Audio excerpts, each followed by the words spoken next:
TikTok wants to free this killer because apparently he's too cute for prison. He ended up staying at the airport for multiple days and recording videos of himself saying like, I'm not leaving until Ray picks me up. Like, I know that she wants to see me. The girl Karina from the group had to issue an apology because she has a boyfriend. When I reported to the police that he was about to turn up at my house, he threatened to me on stream. He said, I'll be there in 15 minutes. Because I'm not your friend. I will never ever hang out with you.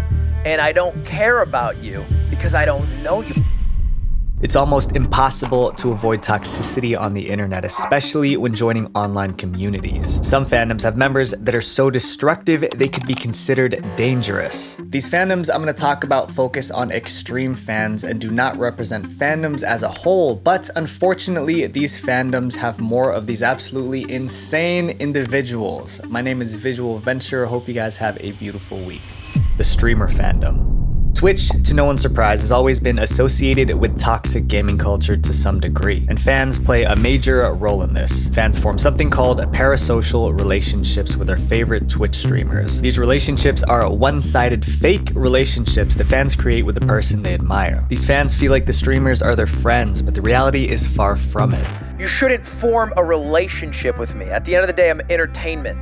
If I stop entertaining, you stop watching. That's it. That's what I want from you guys, because I'm not your friend. I will never ever hang out with you. And I don't care about you because I don't know you. I can't. You're a number for me. I'm sorry. I don't love you. I could tweet that I love you, but that's not true. With over 4 million YouTube subscribers and guest appearances on music videos by Bella Porch and Machine Gun Kelly, Valkyrae is one of the biggest names in gaming and is by far one of the most popular female streamers ever. But all this fame and recognition comes at a steep price, because while her fandom is loyal to her, some are absolutely obsessed with her. On July 13th, 2022, Valkyrae appeared in Anthony Padilla's I Spent a Day With series on YouTube. There, she revealed the horror story of her fan taking things too far. So I have a crazy fan that actually flew in from out of state, went to the 100 Thieves compound. They warned me that this guy was looking for me and that they called the cops, and he left. And Valkyrae expressed multiple times on her stream just how much she dislikes parasocial fans and the negative effects that it has on everyone around her. However, her community is so large that it's hard to control these kind of fans. he ended up staying at the airport for multiple days and recording videos of himself saying like, I'm not leaving until Ray picks me up. Like, I know that she wants to see me. And Valkyrae explained that she never interacted with this person before, let alone know who he is. The fan claimed that she requested that he fly out there so that the two could hang out, but their entire relationship was just made up in his head. Fortunately for Ray, that's where the situation ends. But for a streamer like Sweet Anita, more drastic measures needed to be taken. English streamer Sweet Anita has over 1.9 million followers on Twitch and 1.6 million subscribers on YouTube. And since she started streaming in 2018, she's grown to become a beloved gaming content creator. But just a year into her streaming career, Anita was met with a serious problem. She had a dangerous stalker. I've been chased, and people have had to restrain my stalker out in public as he wouldn't leave me alone. Since October 2019, Sweet Anita has been stalked by an obsessive fan who wouldn't leave her alone. The stalker began by messaging her excessively on Twitch and other social media platforms. He would find ways to join her video game lobbies, begging her to talk with him privately and pursue something more. And when she refused, he didn't take it lightly. He started putting my details in chat and trying to encourage other people to stalk me, doxing my home, my street, my address. He started trying to release things about me that were incredibly private, including medical conditions and things like that. And he made awful threats and awful comments constantly.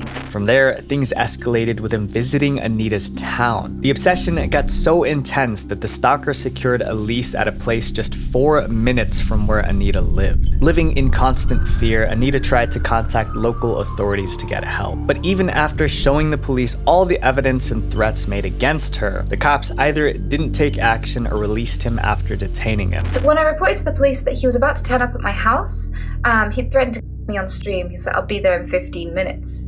And they didn't turn up for 30 minutes. And even then, they didn't actually turn up. What they did was ring me back after 30 minutes to explain why they weren't going to do anything to help me. In this tweet posted by Anita on July 14, 2020, she shared a terrifying message from her stalker saying that he would end her. The streamer then revealed that he sat outside her house all day waiting for her to come out so he could strike. Then he followed her around and then proceeded to chase her. 2 men had to restrain him so that she could run away. When she reported this incident to the police, the officers said that they would chat with her about it the next day, but they never did. When she followed up with them, they pushed it back yet another day, which shows just how little they're doing to protect her. All of this happened between 2019 and 2020. Since then, Sweet Anita kept most of her stalker issues private, but they still continue to affect her life. In May of 2022, Anita shared text message screenshots of this unknown person confessing his love to her, claiming she'd been leading him on. The messages also had a dark undertone, with the person writing, "I don't want to hurt you or your security. This is complicated, but I love you." But while the screenshots were shocking, the real kicker was that this man was a homeless guy who had joined Anita's Discord. When he was there, he told the community about his life story, and they ended up crowdfunding enough to cover his living expenses and tickets to TwitchCon, which was the convention Anita was attending and where he planned on meeting her and bringing harm to her. While it's unclear what happened to this guy, these incidents were far from over. On March 3rd, 2023, Anita took to Twitter to share what she'd been doing behind the scenes to protect herself and other streamers like her. After years of inaction from authorities, Anita decided to take this issue directly to the government. She worked with a member of parliament to try and tackle the problem, making proposals to create proper legislation and prosecution for stalkers. Over time, she also ran into several other crazy fans. One man broke into her house and she had to fight him off. Another attacked her in public. And one of them would even sleep in her garden to keep tabs on her at all times. Despite the severity of Anita's problems, her proposal was pushed aside. Nothing could stop these stalkers as their actions weren't technically illegal in the eyes of UK law. And Twitch is just one of the many places where fan behavior is disturbing because the fans of our next fandom take obsession to the next level,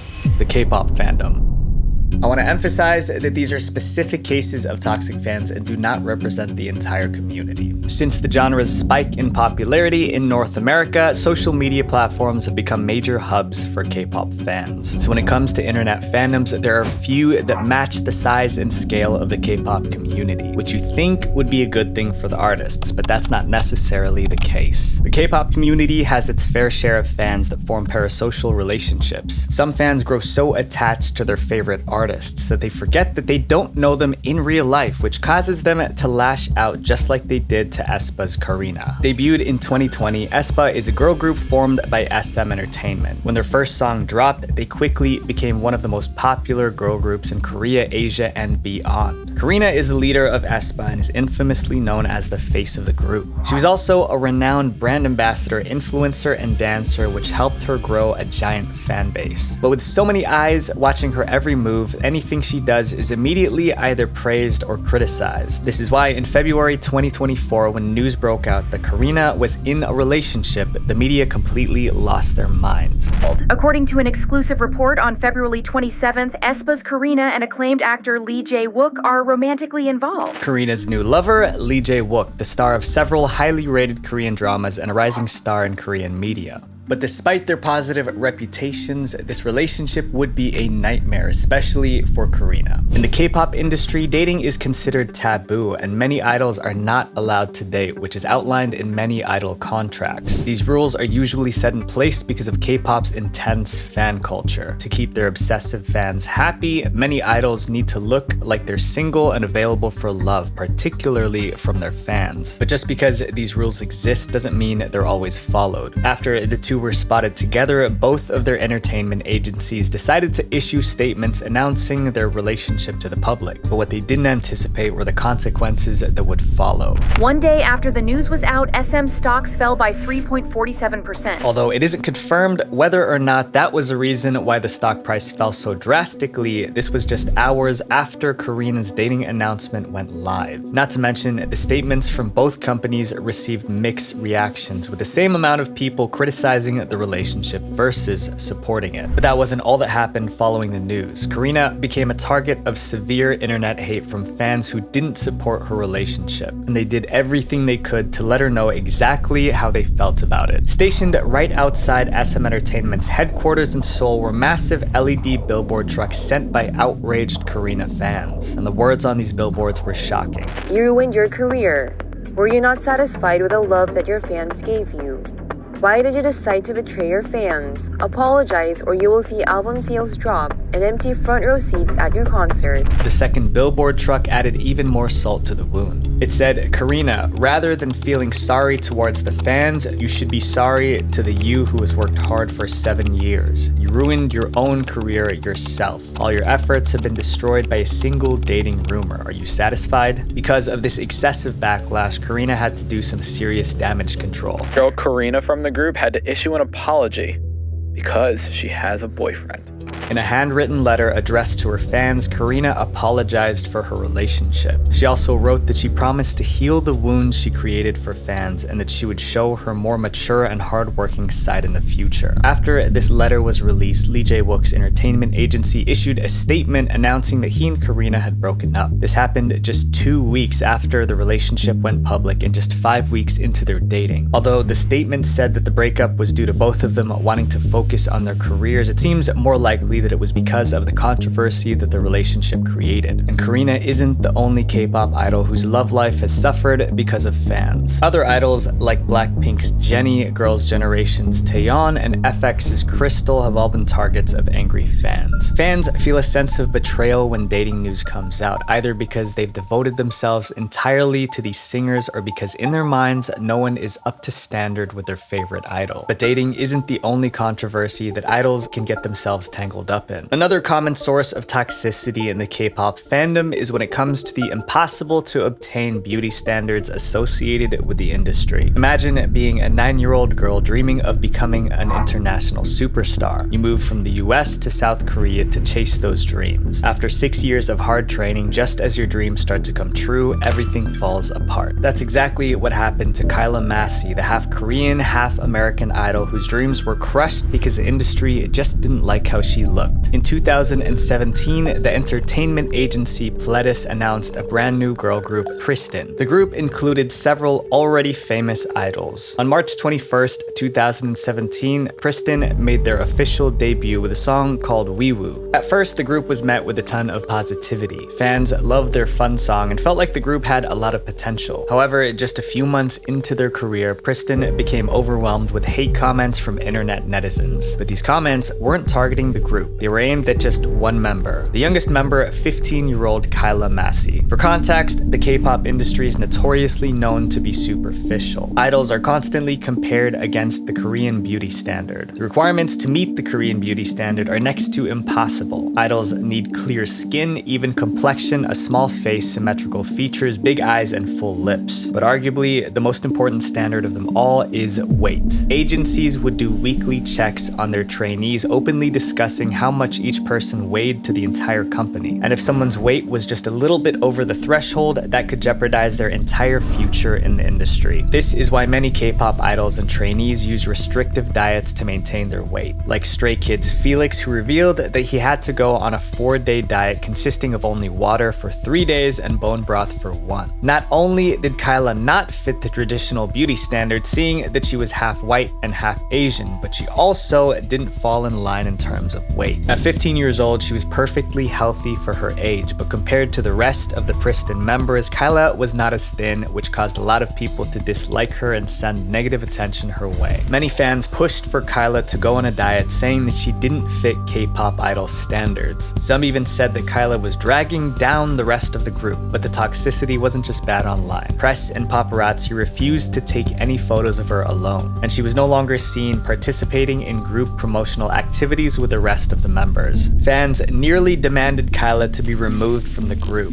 Whenever Pristin performed, the crowd would cheer enthusiastically over every member who was singing, but when it was Kyla's turn, it was complete silence. Around the peak of all this backlash, Kyla disappeared from the public eye for her health. Many fans speculated that it was due to the excessive hate that she was getting for her weight. But years later, it was confirmed by sources close to Kyla that she went on hiatus due to a concussion. But Kyla never came back from this hiatus, choosing to stay in the US for good. She was spotted working at a carnival stand in Los Angeles shortly after she left Korea. Pristin would eventually disband in 2019, just 2 years after they debuted. After the group disbanded, Kyla created her own YouTube channel where she posted a video about her time in Pristin. She also talked about the hiatus rumors and cleared up all the speculations regarding why she left. But although her hiatus wasn't tied to the negative comments she received, that didn't mean that scrutiny didn't get to her. It just goes to show how ruthless the K-pop community can be, even to someone as young as her. But while Kyla's story fortunately has a happy ending, some K-pop idols walk a more heartbreaking path. Hara was a Korean singer from the girl group Hara. She was one of the most popular members and even had her own solo debut and several roles on Korean TV shows. But despite Hara's beloved reputation, it only took one incident for all that to be taken away from her. In 2018, Hara was working on Korean TV show My Mad Beauty Diary. She met and started dating hairdresser Choi Jong-bum there. But later that year, the entire relationship would implode, bringing down Hara's career with it. On September 13th, 2018, at around 1 a.m., a drunken Jong-bum allegedly broke into Hara's apartment. The two got into an intense fight that turned physical, leading to a breakup. This became public news on the internet. To defend themselves, both Hara and Jong-bum posted photographic proof to show their side of their story. But that wasn't the end of it. After everything became public, Hara went for a medical checkup to assess her condition. There, she found out she had several serious issues, including internal bleeding and multiple sprains on her arms and legs. Meanwhile, Jong-bum was still escalating the situation. He intimidated Hara with a secretly recorded video. He had filmed her without her knowledge and was using the footage to blackmail her. Hara stayed mostly silent on social media after their fight, but she later revealed that she kept quiet because of the tape Jong-bum had. The night they fought, Jong-bum sent a message to the Korean news outlet Dispatch saying that he had photos and videos of Hara that he wanted to share. As a celebrity, a video like that could ruin her entire career, and with the scandal already happening, Hara didn't want to take any more chances. She was so desperate to keep the video private that she even pleaded with him. Hara later admitted to causing his injuries and accepted the consequences. However, she also asked the public to consider his actions and his attempt to use the video against her. The scandal soon made its way to the Korean justice system. Hara and Jong-bum battled it out in court. The main defense from Jong-bum's attorney was that he claimed Hara had initiated the filming of the video and that it was filmed with consent. If that were the case, then the current Korean laws would not be able to punish Jong-bum for the actions of the video. The case went on for months, causing emotional distress for Hara. Even though she was in a serious legal battle, Hara still returned to the spotlight as an idol in November of 2018, but that wasn't without struggle. Although Hara returned to the idol life, she still spent the majority of her time at the courthouse. Her trial against her ex-boyfriend was very much public and one of the most talked about topics in South Korea at the time, and not for the right reasons. At the time of the trial, the Hara video was one of the most trending search topics on the internet. There's an average of over 5,000 illegally recorded spy cam crimes reported each year, yet the legal system has very lax punishments for these crimes. Since returning to the industry, Hara was met with severe backlash from many in the K-pop fandom, angry at her about the controversy. Her social media comments section became a place filled with so much negativity that Hara did something she couldn't take back. In May of 2019, Hara posted a concerning message on her Instagram saying one final goodbye to her fans. After this post went live, her manager rushed to her house to find her unresponsive. Hara was immediately transported to the hospital for treatment. She stayed under the radar for a couple of months until August 2019, when the trial came to an end. Choi Jong-bum was sentenced to 1 year and 6 months in prison, but he was given a suspended sentence, meaning that he didn't actually have to go to prison. He was just given a 3-year probation. Although Hara's legal team was working on appealing the sentence in hopes of a heavier punishment, it would come too late, because just 4 months after the court made their decision, Hara would also make one of her own.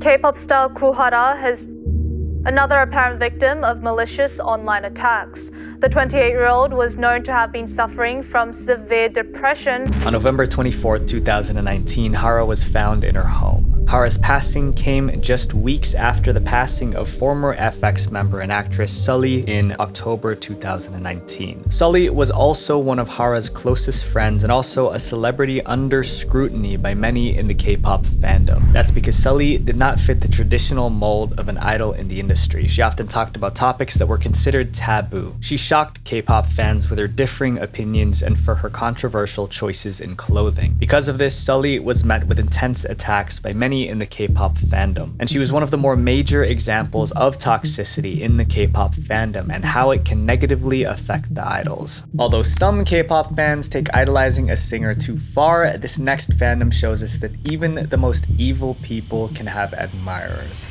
The criminal fandom. Arguably, the most disturbing toxic fandom out there is one that romanticizes actual convicted criminals. TikTok wants to free this killer because apparently he's too cute for prison. On May 23rd, 2018, Cameron Herron made his first appearance in the media and on news headlines. 24-year-old Jessica Robinault and her young daughter Lilia lost their lives at his hands. Cameron, who was 18 at the time, was drag racing down Bayshore Boulevard in Tampa, Florida with his friend when he struck the mother and daughter duo who were crossing the street. The speed limit in the area was 45 miles per hour. Cameron was flying through the streets at 102 miles per hour. The two were taken to the hospital, but sadly it was too late. Lilia, the daughter, was only 21 months old. Cameron, at the time, was an up-and-coming TikTok influencer and was just about to graduate high school. But because of his need for speed, his entire life changed. He was now a criminal and there were going to be consequences. A trial was set for December 2019, but due to the stay-at-home crisis, it was pushed back to April 2021. By the time the court date came around, Cameron was now 21. Considering the nature of the case, there wasn't much going for Cameron in terms of defense. On count 2, same charge, court will adjudicate the defendant guilty, sentence him to 15 years Florida State Prison. That'll run consecutive to count 1. He was sentenced to a total of 24 years in state prison, while his friend John, who was racing with him, was sentenced to 6 years. Cameron's legal team tried to get his sentence reduced, claiming that 24 years was too much for a young man like himself. However, the judge wouldn't budge, and that should have been the end of it. Except it wasn't. Because while Cameron was serving his time behind bars, a fan base for him was being built, all because of his looks.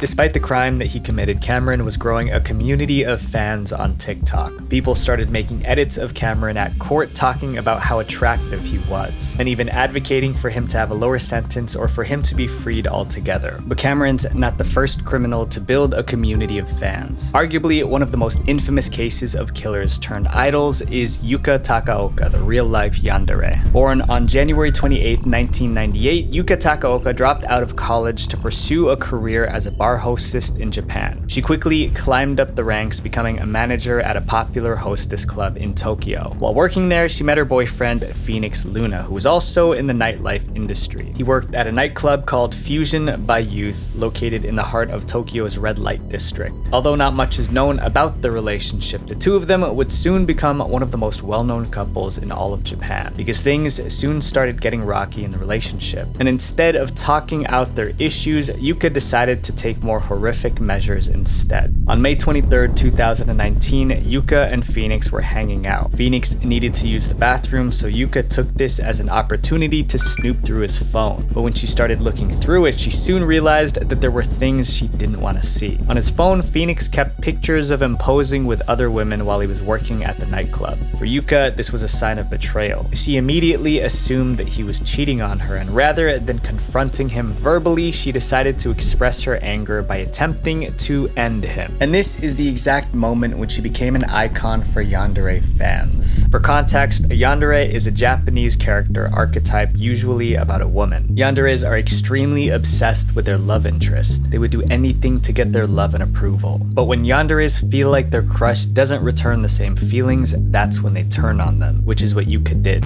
If I can't have you, no one can. Because Yuka believed that Phoenix was cheating on her, she committed an act that she couldn't take back. Like a yandere, Yuka was possessive over Phoenix and didn't want any woman to be with him if it wasn't her. At just 21 years old, Yuka ruined her entire life. Seated in the lobby with an unconscious Phoenix next to her, she didn't move a muscle even when the police arrived. And that's when a viral photo was taken of her, a photo we can't show. Yuka allowed herself to be taken into custody without any resistance. She was expressionless as the officers took her away, only smiling once the entire time. What was truly disturbing is just how calm and collected Yuka was about the crime she just committed. She said, I had to do this because I loved Phoenix so much and I wanted to be with him so badly that I had no other choice. I thought him saying things like, I like you and I want to be with you, all those things would become a reality if we both died. Yuka's story soon made its way through every corner of the internet. A Twitter user by the name of Mombot first posted about the case on May 24, 2019, gaining traction with over 12,000 likes and 7,000 retweets. A day later, another tweet about Yuka blew up. This time, it included the photo of her sitting down at the crime scene, racking up almost 16,000 retweets in just 4 days. After the viral tweets, people began looking into Yuka Takaoka and her past. And that's when they found her Instagram account. She posted pictures of herself in cosplay, and coincidentally, Yuka was particularly a fan of cosplaying yandere-type characters. More and more people began to associate Yuka with yandere characters, giving her the title of real-life yandere. The hashtag YuYuYuno-chan started trending on various platforms, which combined Yuka's name with the popular yandere anime character Yuno. Some people even started drawing fan art of Yuka, while others praised her for her behavior, stating that they also wanted a yandere girlfriend like Yuka. But most disturbingly, a GoFundMe was created with the goal of bailing Yuka out of jail, raising over $3,800 in just 2 days. But perhaps the most beloved criminals is Richard Ramirez, the night stalker who charmed women from behind bars to the point where he got his own stalkers. Richard had a rough childhood. Mistreatment from his father and a bad household environment caused him to develop some pretty disturbing interests early on in his life. With no real father figure, Richard turned to his cousin Miguel Mike Valles as a role model. Mike was a convicted criminal. Mike would glamorize his life of crime, which was damaging for young Richard, who took all of Mike's opinions as facts. Ultimately, Richard decided to embark on the same path. He began committing crimes like burglaries and later to things much more sinister. Instead of focusing on what he could steal from his victims, he found something much more valuable that he could take: their life. He became notorious as one of the most dangerous criminals in all of California. For 14 months, he was out in the streets, a danger to society. He became so well known for his crimes that he was given the name the Night Stalker. Richard would break into houses by using unlocked windows or unlocked doors. Richard's crime spree continued until August 30th, 1985. He was traveling on a bus to Tucson, Arizona when he realized that his face was plastered on every newspaper in the area. A group of local residents caught him and left him for the police to find. On July 22nd, 1988, the jury selection began for his trial. This is where Richard made his first real public appearance, and also when the obsession began. Many women around the world became entranced with Richard's attractiveness and his confident demeanor in the courtroom. By the time 1989 rolled around, just in time for his trial, he had grown a community of fangirls who would show up to the courtroom just to catch a glimpse of him. Why were you in the courtroom today? I just wanted to see what he looked like. I think he's cute. Richard used this to his advantage. He would interact with these women by either inviting them to visit or flirting with them during trial. Not even the jury was immune to his charms. One of the jurors in his trial, Cynthia Hayden, not only sided with Richard during the case, but fell in love with him. On Valentine's Day, Cynthia sent Richard a cupcake with the words, "I love you," written in icing. For Cynthia, this was just the beginning. She spent time with Richard every day, and when she was interviewed for a book, she said that she fell in love with him the moment she laid eyes on him. Even after Richard's prison sentence, she would still visit him regularly. It's said that she allegedly applied to get a detective's license just so she could have one-on-one visits with Richard. Their twisted relationship got even more complicated after Cynthia invited her parents to come with her to visit Richard in jail. Although this was all in the 90s, the serial killer fandom is still active as ever. Years later, the romanticization of Richard Ramirez still hasn't gone away. People are still making fan accounts obsessing over him even after he's passed. While most fans respect boundaries, these stories reveal the dark side of fandoms. It's a reminder that admiration should never cross into obsession. Visual venture.